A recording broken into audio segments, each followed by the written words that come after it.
Começa agora o programa Despertar, produzido pelo Centro Espírita Amor e Caridade de Bauru. Hoje temos a presença do Dr. Alex Semenoff II. Ele é professor, especializado em periodontia, tem mestrado em odontologia, doutorado e é um dos professores do curso de pós-graduação da Universidade de Cuiabá.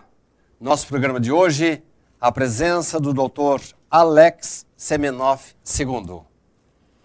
Olá, muito bom, Sidney, estar aqui no SEAC, na região de Bauru, e agradecemos a fraternidade, a alegria de estarmos sendo recebidos com tanto carinho. Nós temos muito prazer em tê-lo conosco, principalmente sabendo que com esse currículo, com esse trabalho maravilhoso que você faz na área da odontologia, é também um dos líderes, um dos promotores do projeto Espiritizar. Gostaríamos de começar sabendo um pouco da sua vida. Você nasceu no Mato Grosso? Não, eu nasci no Espírito Santo, eu sou capixaba de nascimento, mas realmente de coração sou mato-grossense. E foi para lá quando? Chegamos no Mato Grosso em 1986, depois no ano de 1993 eu mudei para Cuiabá, e de lá nunca mais saí, assim, morando lá, né? Formou-se lá em Cuiabá? Lá em Cuiabá. E aí saí para fazer as pós-graduações, onde eu pude ter uma visão mais completa do movimento espírita, passando pelo Rio Grande do Sul, aqui em São Paulo e outros locais mais rapidamente. Esteve aqui perto de nossa região, esteve em Araçatuba? Morei 2 anos em Araçatuba e lá fiz amigos, pessoas especiais e realmente são momentos inesquecíveis na minha mente. Nós temos aqui um currículo vasto e vamos falar algumas coisas apenas do Dr. Alex. Ele tem pesquisas voltadas para a área da psiconeuroimunologia. Ele trata de instrumentos bucais e principalmente da odontologia no âmbito hospitalar. Ele fala nos seus trabalhos da energia mental, da autocura, da saúde das emoções. Doutor, a avaliação clínica odontológica a que submetem-se pessoas que passaram pela cirurgia de válvula cardíaca é um dos objetos do seu trabalho? Sim, há pouco tempo atrás havia um fragmento das infecções, da questão das doenças inflamatórias, porque a doença cardiorrespiratória é uma doença inflamatória. Então hoje já não se tem mais isso. Então não se trata mais o indivíduo de uma forma a dividi-lo. Se trata de forma que uma infecção é uma infecção em qualquer parte do corpo, seja desde uma unha do pé até o fio do cabelo. Doutor, para nós meros mortais que nada entendemos da sua área de especialização, fica um pouco complicado entendermos como é que, por exemplo, portadores do HIV ou pessoas com problema cardíaco ou mesmo com leucemia, o que isso tem a ver com a área bucal, a área dental, doutor? Excelente pergunta, Sidney, para esclarecer a todos. É importante nós compreendermos sobre esse âmbito que o comportamento humano ele é a fonte de todos os problemas ligados à saúde. Isso a academia já vem avançando e, por exemplo, no último congresso europeu de doenças cardiovasculares, fala doença cardiovascular porque é a doença que mais acomete todas as pessoas do mundo. Os indicadores epidemiológicos demonstram que a doença cardíaca, né, a doença do aparelho cardiorrespiratório como um todo, é a que mais acomete as pessoas. Então, dessa forma, eles se reuniram em diversas áreas do conhecimento, a medicina, a enfermagem, a psicologia, a odontologia, e todos são unânimes. Ou nós modificamos comportamentos, ou nós vamos padecer devido a essas doenças chamadas crônicas. Alguns dados nos chamam a atenção. Então, nesse momento, quase mais de 85 milhões de pessoas norte-americanos, esses dados são dados cedidos pelo próprio governo americano, eles estão padecendo das doenças crônicas. E tudo tem uma origem, o comportamento humano.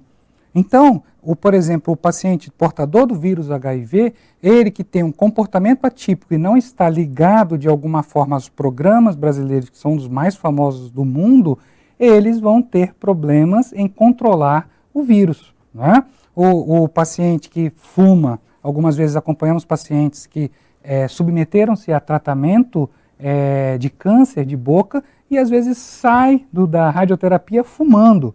Então a base de tudo está exatamente nesse comportamento que vai gerar as modificações e diminuir as respostas de defesa do indivíduo para frente às patologias. Não é? Do ponto de vista filosófico, nós necessitamos repensar nas nossas atividades. Então, o que está padecendo desde Hipócrates até os dias atuais, as pessoas, as doenças? Os seus comportamentos.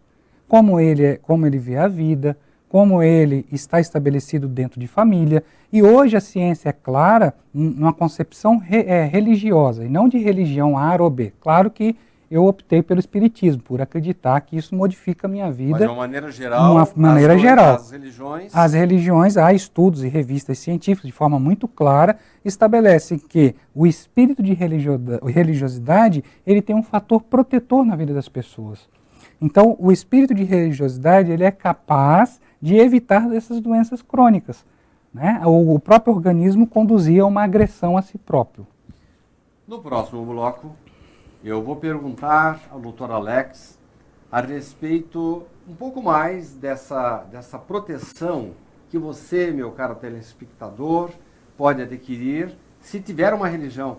Não esta ou aquela religião, qualquer religião.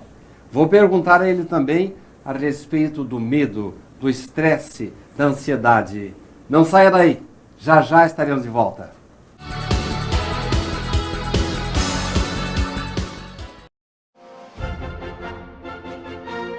Praticar a caridade. Ter paz de espírito. Consciência das provas e expiações. Adquirir conhecimento. Compreender o Espiritismo. Fortalecer a fé. Reuniões públicas do SEAC. Estudo da doutrina espírita e momentos de reflexão. Todas as segundas, quartas e sextas, às 8 da noite. Às terças e quintas, às 3 da tarde. E todos os domingos, às 9 da manhã. Reuniões públicas do SEAC. Todas as quartas-feiras, às 9 da manhã. E todas as sextas-feiras, às 3:30 da tarde, Despertar. Aqui, na sua TV Prevê. Estamos de volta para mais um bloco do programa Despertar, produzido pelo Centro Espírita Amor e Caridade. Hoje, com a presença honrosa do Dr. Alex Semenoff, do Mato Grosso. No bloco anterior, Alex, nós falamos ligeiramente sobre o medo, sobre a ansiedade, sobre o estresse crônico. Estávamos conversando sobre a possibilidade de o nosso comportamento provocar o problema bucal, provocar o câncer, provocar a doença crônica dos rins e outras coisas mais, né, doutor? Sim. E nós falávamos também sobre um médico muito antigo, Hipócrates, que já na sua época, antes de Cristo, já nos alertava quanto à necessidade de termos um bom comportamento para que ele se refletisse no nosso físico. E Dr. Alex terminou o bloco anterior dizendo para você, meu caro ouvinte e que está nos assistindo, que ter uma religião nos previne da doença. É isso mesmo, doutor? É isso mesmo. Os dados atuais da literatura demonstram de forma clara, Sidney, que aqueles que têm um espírito de religiosidade, que valorizam a família, valorizam a sua intimidade, né, a família em termos de estar felizes consigo mesmo, eles são menos portadores de doenças. Eles usufruem menos dos serviços de saúde e eles vão conseguir ter o que nós chamamos de qualidade de vida. É importante nós esclarecermos qualidade de vida, que a qualidade de vida elas são em vários domínios, no econômico, no social, no falar, né? No você ter no transporte. Então, a qualidade de vida são indicadores semelhantes em diversas partes do mundo. E todos demonstram de forma clara que o indivíduo que busca esse comportamento longe do álcool, longe no sentido de evitar o consumi-los, né, sem nenhum preconceito, ou seja, criar uma concepção de quem os usa ou não. Ou pelo menos usá-lo com parcimônia e com equilíbrio. Isso, equilíbrio, essa é a palavra, muito bem, da qual você citou Hipócrates. Nada mais Hipócrates desejava que o equilíbrio.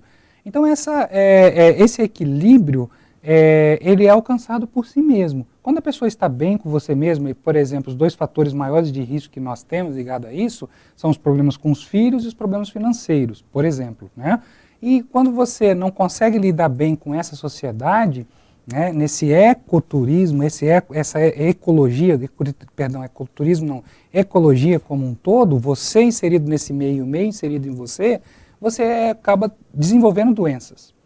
E essas doenças vamos dividir em duas partes para melhor compreendê-la. As doenças que nós chamamos doenças físicas, né, do corpo físico, e as doenças no âmbito emocional. Né? As doenças emocionais, depressão, ansiedade, síndrome bipolar e tantas outras. E a doença física, por exemplo, o câncer, as doenças autoimunes, os problemas cardíacos, o problema nos rins e por aí vai, as doenças crônicas. Mas devemos saber que ambas elas têm uma origem, uma gênese, uma patogênese única, que é o comportamento humano.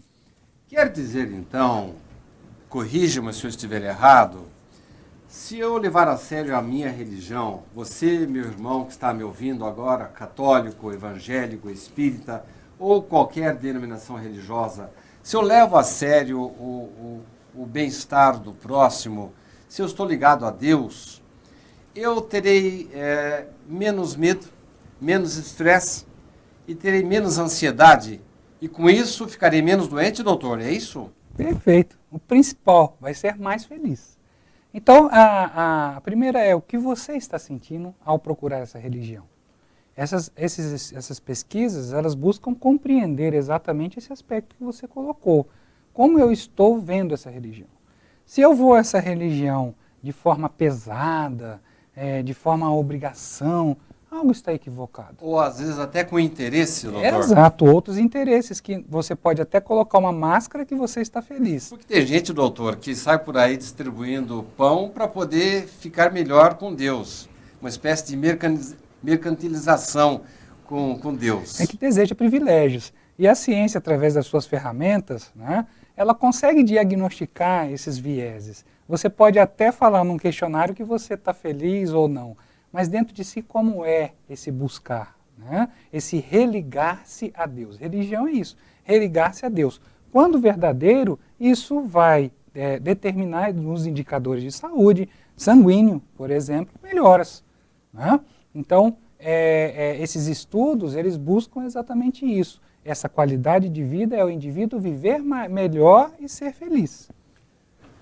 Eu estou achando, doutor, nesta nossa entrevista, muita coragem da sua parte, porquanto a maioria dos trabalhos que eu estou lendo aqui, que são defendidos nas suas teses, nas suas pesquisas, tanto a parte emocional como a parte especificamente do estresse, do medo, da insegurança, tudo isso o senhor está trazendo para a área da religião. E mais especificamente, eu sei que o senhor está desenvolvendo um trabalho chamado o Projeto Espiritizar.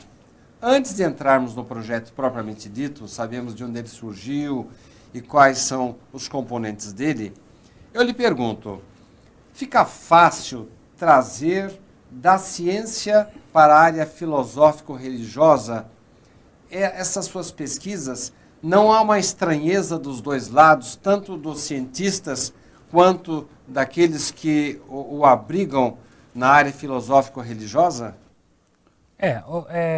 Há uma acomodação de si mesmo. Porque quando nós falamos da ciência... Desculpe, eu não estou criticando. Claro. Estou achando apenas que o senhor deve ter muitas dificuldades. Claro. Obrigado pela oportunidade, Sidney. Eu acho que, enquanto entrevistador, você me surpreendeu por dar essa liberdade para nós virmos aqui. É importante deixar claro que eu tenho um mestre, que é Jesus. né? E todas as minhas ações, elas estão pautadas em cima em buscar esse modelo, né? Buscar essa referência. Mas 3/4 do mundo não são. Então nós temos o hábito, de forma geral, de acreditar que nós cristãos temos o privilégio de ter Jesus.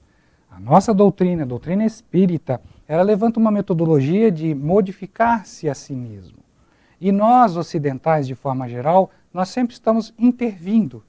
E os orientais, eles têm uma forma diferente.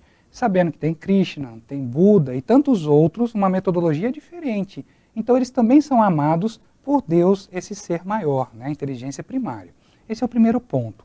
Enquanto ciência, realmente há por vaidade, por orgulho, por outras dificuldades, é mais fácil eu ficar preso a um conhecimento pequeno de uma área do que olhar para dentro de mim mesmo. Então, é necessário eu humildar o orgulho, compreender essa dimensão e mergulhar nessa ciência. E aí o medo se torna um grande estímulo. Ao contrário, se torna a minha irmã coragem. Porque se nós realmente nos doamos, se nós acreditamos nesse religar-se, quais os medos que nós devemos? Se nós acreditamos na imortalidade após a dita morte orgânica, qual é o medo que nós temos? É vivenciar isso. Então é uma bela oportunidade de nós ressignificarmos. Quando nós compreendemos essa proposta na essência, nós colocamos Jesus como modelo e guia. Ou uma força qualquer, no caso das outras 3 partes, né? Outros terços do mundo que são vistos bem pelo Pai também. Então a coragem está em quê? Em ler, interpretar e compreender o quê? Que os comportamentos, eles são importantes para o que eu estou fazendo. Quando eu centro na minha pessoa, o que eu posso fazer de melhor para mim, não de forma altruísta, egoísta, mas sim de forma altruísta, essa energia de amor eu acredito que vai se espalhando por onde nós estamos. Alex, como percebem os caros telespectadores, nós estamos diante de um homem de ciência, um homem que estuda, pesquisa, orienta e ao mesmo tempo tem a coragem de trazer os seus conhecimentos científicos para a religião. E ele não está dizendo, nós nem sabemos direito qual a religião dele ainda, daqui a pouco eu vou perguntar, mas dizendo a você, meu caro ouvinte de casa, telespectador, que se nós levarmos a sério a nossa religião, nós ficaremos menos doentes. Mas eu insisto, doutor, que a sua coragem é muito grande. Porquanto, por exemplo, Jung, ele em determinado momento da sua vida, embora ligado à mediunidade, a situações, por exemplo, de quase morte, e mesmo a situações que ensejariam a reencarnação na sua vida, ele sempre foi muito prudente, nunca se declarou espírita, embora a última das suas obras seja quase que um compêndio de mediunidade. Mas ele disse em determinado momento que a psique não atentava mais para nem o espaço, nem o tempo. E com isso ele deduzia que provavelmente havia uma expectativa natural do organismo para a continuidade da vida. Foi uma maneira meio disfarçada dele admitir a imortalidade da alma. Você, caro doutor, não tem essas precauções, admite claramente tanto a imortalidade da alma como a necessidade de se seguir uma religião. Sem dúvida, Sidney, com muita tranquilidade. Veja bem, você tocou um ponto fundamental da psique humana, né? Esse racha da ciência que iniciou de forma cartesiana, ou seja, de Descartes, né? Ele que, vamos dizer, foi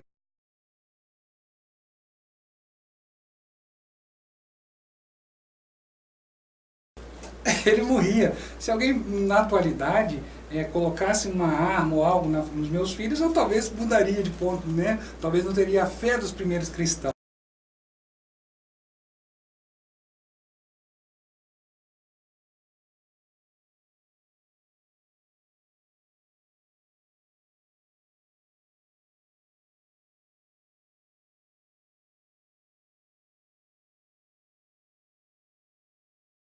Que foi Freud, o grande, né, a primeira corrente da psicologia, Então eu fico muito à vontade em falar isso, no sentido que a origem foi de Freud, que teve seus primeiros estudos de Charcot, que foi francês, que acreditava na imortalidade. Mas devido à grosseria da academia.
você está de volta comigo no programa Despertar. Hoje com o Dr. Alex, um cientista que está tendo a coragem de falar também de religião. No bloco anterior, doutor, falamos de Jung.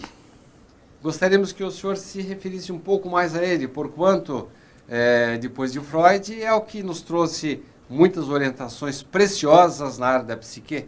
Sem dúvida. O Freud, ele foi o orientador de Jung, né? E ele divergiu da proposta de Freud em compreender que o instinto humano, né, a sexualidade por parte de Freud, mas o instinto acima de tudo, ele tinha algo mais profundo. E ele avançou, né? Ele avançou em termos de olhar para si mesmo e olhar o que chama de self. Não o self hoje dos telefones. O interior. O interior, mas literalmente o interior.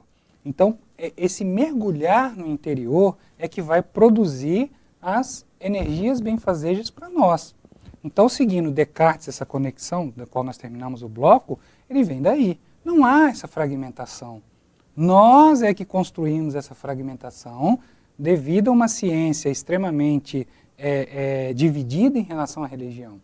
Então, na base, acredito eu, da crença que nós vamos falar daqui a pouco, está a filosofia, está a ciência conectando a Deus.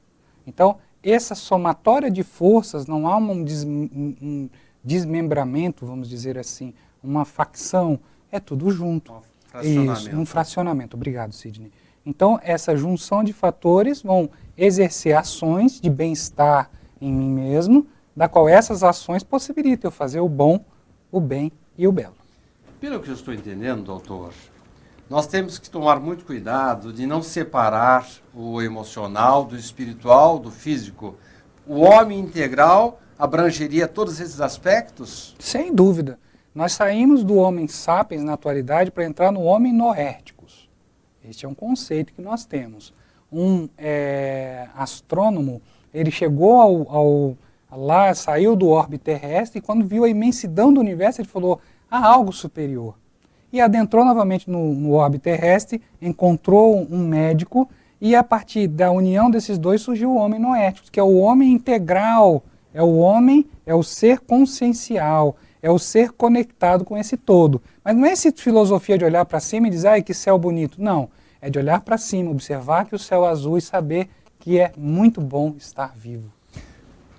Projeto Espiritizar. Em primeiro lugar, o telespectador deve estar ansioso para saber qual a sua linha religiosa. O senhor falou no começo do programa, mas muita gente está nos sintonizando agora. Esse projeto Espiritizar pertence a que facção, a que religião, a que igreja, doutor? Eu sou espírita, ou melhor, estou espírita, pelo espírito imortal. Mas tenho, primeiro, uma união com todas as religiões, de religar-se a Deus, Jesus. Isso é importante. Isso é muito importante, que muitos dos nossos pessoas que estão nos assistindo são evangélicas. E nós temos aqui a presença constantemente de pessoas de outras religiões. Jesus é o ponto de ligação deste cientista, trazendo para nós orientações preciosas para a nossa saúde. É isso, doutor? É isso mesmo. Então, às vezes, eu percebo uma divergência que é uma coisa tão infantil, vamos dizer assim. Não existe. O importante é nós temos algo em comum. O que é? Jesus. O que é o projeto Espiritizar? Eu sou um dos propagadores do projeto Espiritizar. O senhor criou o projeto? Não, não foi eu que criei. Na verdade, quem criou foi os componentes da Federação Espírita do Estado de Mato Grosso. Então, eu sou espírita, a Federação Espírita do Estado de Mato Grosso é ligada à Federação Espírita Brasileira. Né? E essa federação, por sua vez, inspirou-se em alguma comunicação, alguma proposta de alguém? Sim, o médium e orador Divaldo Pereira Franco. Divaldo Pereira Franco, o grande médium e tribuno baiano. Isso, exatamente. Em uma das suas palestras e reflexões orientada pelo espírito Joana de Ângeles, ela sugeriu que nós, espíritas, pudéssemos nos aproximar mais da doutrina dos espíritos, através de uma tríade, que é qualificar, humanizar para espiritizar. Vamos ver se entendi, doutor. Nosso tempo, infelizmente, corre celeremente. Na televisão é assim mesmo, doutor. Pelo que eu estou entendendo, detectou-se um certo afastamento, uma certa, vamos dizer, hipocrisia de alguns órgãos dentro do meio espírita, em que se falava em espiritismo, mas que não era vivenciado. Seria isso, doutor? É exatamente resgatar a proposta dos primeiros cristãos. Então, se nós vemos Paulo, ele lá tem uma igreja, ele é a base, Pedro, todos eles criaram a igreja verdadeira do Cristo. Lá é um ambiente de fraternidade, de irmandade, de amor, né, de caridade. Então, essas bases, o espiritismo, através dessa proposta, ou o cristianismo, é resgatar essa primeira igreja, ou seja, essas igrejas redivivas nos nossos corações. Então, basicamente, o projeto Espiritizar, ele trabalha eu inserido nesse mundo. Como eu posso, através da leitura, seja do Evangelho segundo o Espiritismo, do Livro dos Espíritos, ou da própria Bíblia, como eu posso usufruir desses conhecimentos na prática? Colocar ele em prática, ao invés de ficar só decorando, colocar em prática, é vivenciar essa experiência. Por isso que se fala em qualificar, que isto é absorver intensamente, profundamente o conteúdo, e depois humanizar.